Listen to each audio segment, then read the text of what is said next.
Salam, hər vaxtınız xeyir. Söz verdiyim kimi bazar günləri dərs videolarımız olacaq. Ümumi olaraq trade haqqında öyrənəcəyik. İstəyirəm bu gün hər birimizin bildiyi təməl şeylərə toxunum. Yəni ümumi bir neçə video çəkmişəm texnik analiz haqqında. Sadəcə bu video istəyirəm daha detallı olsun, daha sizə lazım olan təməl bilikləri öyrənə biləsiniz. Məsələn, bir səhm açaq, onun üstündə analizlərə başlayaq. Onunla bir yerdə ağlınızda qalan sualları öyrənək. Demək, ümumi olaraq burada bütün görüntünü silin, başlayaq.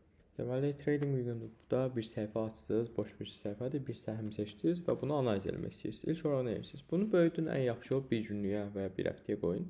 Mən bir günlük sevirəm. Okay. Bir günlüyə qoyduq, burada nə görürük? Səhm qalxıb, düşüş yaşayır, qalxır, düzəltmə verir, qalxır, burada sonra düşüş yaşayır, sonra yenidən düzəltmə verir, yenidən yüksəlir. Bizə maraqlı olan şey odur ki, harda yüksəlir, harda düşməyə başlayır. Yəni ən çox bunun təkrarlar harda olur? Biz ondan texniki analiz aparırıq. Baxın, məsələn, burada bir xətt götürək.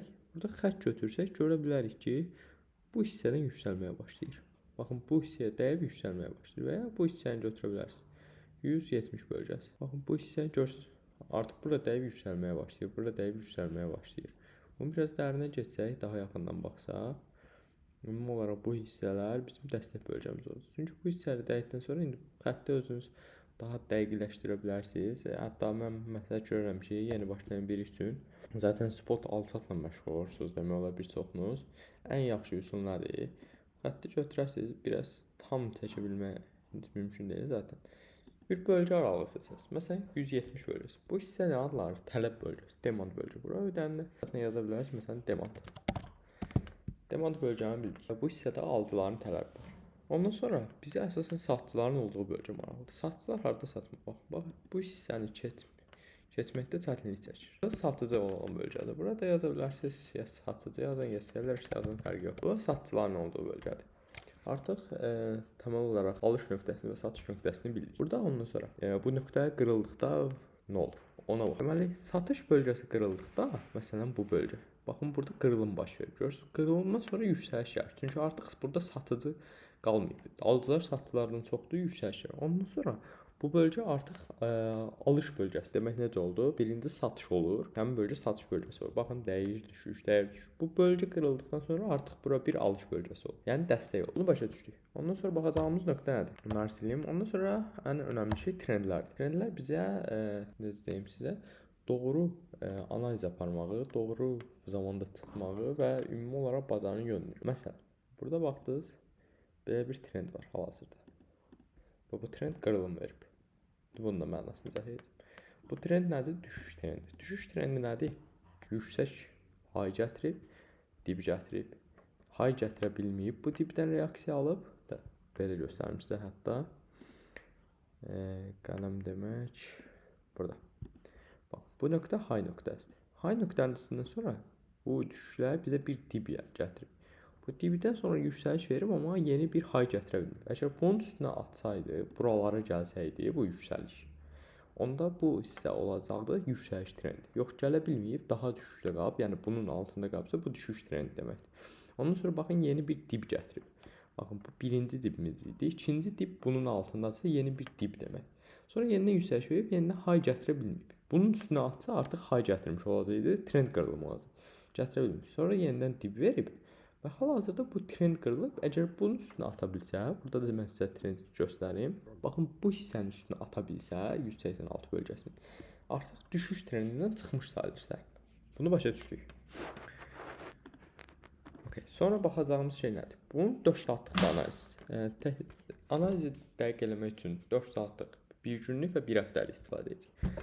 Baxın, 4 saatlıqda da eyni görüntü var. Sizə çəkdiyim görüntü. Baxın, bu hissə düşüş trendi var. Bu hissə burada düşür. High, yenidən başa salıram. High. Burada yeni dib. Dibdən sonra yeni bir high gətirə bilməyib, yenidən dib tapıb və burada yeni bir high gətirə bilməyib, bu dibə gəlib.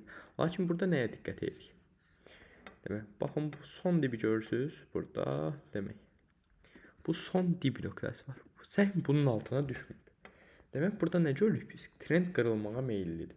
Və görürsünüz, burada artıq qırılım verib. Sadəcə qırılımın təsdiqlənməsi üçün bu bizə təzə dib gətirən nöqtənin, hansı ki bu dib gətirən nöqtə sonuncu high nöqtəsidir. Bunun üstünə atmağı bacarsaq, gələr, bunun üstünə atar. Bu artıq bizdə trend qırılımıdır. Burada artıq yüksəliş trendi başlayır deməkdir. Bu qədər. Sadə. Sonra baxacağımız əsas nöqtə. Bunu aldıq yenidən günlüyə. Günlüyə aldıqdan sonra bizim istifadə edəcəyimiz EMA var. EMA-lar. Bunu necə tapırsınız? Çox sadə. Girdiniz bura EMA yazdınız. 20, 50, 100, 200. Mən istifadə edirəm. EMA budur. Bunu seçdiniz. EMA-mız hazırdır. EMA bizə nəyi göstərir? Hərəkətli ortalama 20 günlük, qırmızı xətlə olan 20 günlük hərəkətli ortalama, narıncı xətlə olan 50, mavi xətlə 100, göy xətlə 200. Ən önəmli EMA 100 və 200 günlük EMA-dır. Baxın, bunu sizə belə göstərir. 200 günlük EMA yüksəliş başlayır. 200 günlük EMA-nın qırılması, qırılma nədir? Altında bağlanış. Görürsünüz nə qədər düşüş olub. EMA-dan bir dənə düşüşə baxaq. EMA qırılıb 27% düşüş olub. Baxın, yüksəliş trendi necə gedir? Gəlir, EMA-lardan reaksiya alır, yüksəlir. Artıq burada EMA qırılımını görürsünüz. Burada gəlib 50 günlük EMA qırılıb. 50 günlük EMA qırılandan sonra görün nə qədər düşüb? 21%. Buna görə EMA-ları bilməliyik. Nə zaman trade aça bilərik? Mənim əsas trade strategiyam 50 günlük EMA-larda trade açıram. Hər şey qəşəngdir, bazar qəşəngdir. Sadəcə boş bir xəbər gəldi. Burada düşdü 50 günlük EMA. Burada 1% stop qoyub trade açıram. 100 günlük EMA-ya gəldi, trade açıram. 200 günlük gəldi. Amma gəldi burada 200 günlük EMA qırılım verdi. Məsələn burada. Bununla mən bu səhmə girmirəm. Konkret qayda. Bir qayda olaraq yadınızda saxlayın. 200 günlük EMA qırılsa bu səhmə nə vaxt girərik? 200 günlük EMA-nın üstünə atar. Baxın burada atılma var. 122 bölgəsində. Artıq bu səhmə girə bilərik. Nə qədər yüksəliş əldə edə bilərik? Baxın deyək buradan girdiniz. Düz 72% yüksəliş əldə edə bilərsiniz. Amma EMA-lara diqqət edin. Sonra baxacağımız əsas indikator RSI-dir. RSI necə qoşuruq? Indicators, RSI. Relative Stress Index. RSI də budur. RSI bizi nəyə göstərir? Ümumi olaraq bazarların da Şamın hərəkətində alıcıların və ya satıcıların çoxluğu həddindən artıq alış və ya satış bölgəsidir. Baxın, RSI burada həddindən artıq satış, alış göstərir bizə. Bu nə demək? Bu hissədə həddindən artıq alış. Görürsünüz artıq buradan düşməyə başlayıb. Bura baxın. Burada nə göstərir RSI? Həddindən artıq satış. Artıq bu hissənin yüksəlməyə baxır. RSI bizim tətikləyici əsas indikatorlarımızdan biridir. Demək, nəyə açırıq? RSI əgər yüksəkdədirsə, long açmırıq həmin səhmə bacardığımız qədər, dibdədirsə, short açmırıq səhmə. Bu risklidir. Yəni, bu 100% həmişə işləyəcək demək deyil.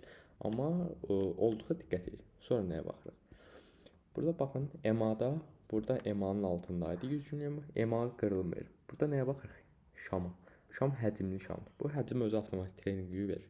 Əgər həcmli qırılımsa, bu real qırılımdır. Və burada artıq siz yüksək, buradan long atsa bilər məsələn. Buradan long atsar, stopu da qoyarsınız bunun altına. 175 stop qoyub Nvidia-da long ata bilərsiniz. Və hədəfiniz də olar keçmiş high səviyyələri və ya bu səviyyələr. Baxın, bu səviyyələr bizim direncdir, bu səviyyələr. Direnc də baş saldığım kimi gəlir, rədiyir, gəlir, rədiyir. Artıq əgər direncin üstünə atar, buradan gələr, belə bir şeydir. Bura ücret dəstək bölgəsi sayılır. Bu qədər. Asan bir şəkildə. Bir də əsas diqqət etməli olduğumuz şey trendlərdir. Baxın, məsələn, burada da bir trend var. Məsələn, günlükdə. Baxsaz, bura bizim trendimizdir. Artıq burada trend əmələ gəlib. Və bu bizim trendimiz idi. Görürsünüz, burada gəlib, qırılıb, qırıldıqdan sonra düşməyə başlayıb. Bunlar trend bölgələri deyil. Bu qədər asan. Nə sualınız olarsa, şərh hissəsində yazır, cavablandıracağım bütün sualları. Maraqlı olsa videonu bəyənərsiniz. Təşəkkürlər.